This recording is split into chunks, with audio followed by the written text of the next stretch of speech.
வாங்க ரெடியா? Welcome to கடை ஜோக் சீரிஸ். ரெடியா? ரெடி.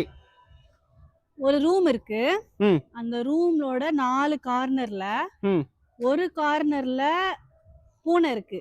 சரி அதனோட ரைட் கார்னர்ல ஒரு கப்ல பால் இருக்கு. சரி அதனோட லெஃப்ட் கார்னர்ல ஒரு செத்த எலி இருக்கு. ஓகே. இப்போ பூனையோட கண்ணு எது மேல இருக்கும்? பூனையோட கண் எது மேலே இருக்கும்னா பால் மேலே இருக்கும், எலி மேலேயும் இருக்கும். எலி இல்லை, சத்த எலி இல்லை, ஆ, ஸோ அதனால பால் மேலே தான் ஈஸியாக கண்ணு போகும். செத்த எலி சாப்பிடாதா பூனை? சத்த எலியும் சாப்பிடும். பூனை ஃபர்ஸ்ட் எலியை சாப்பிடு, பிடிக்கும், சாப்பிடுமா? சரி, தப்பு.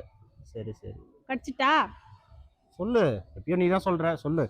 பூனையோட கண்ணு ம் அது மூஞ்சி மேல தான் இருக்கும். இதெல்லாம் மரண மொக்கடி இது. அதுதான் கடி ஜோக். பை.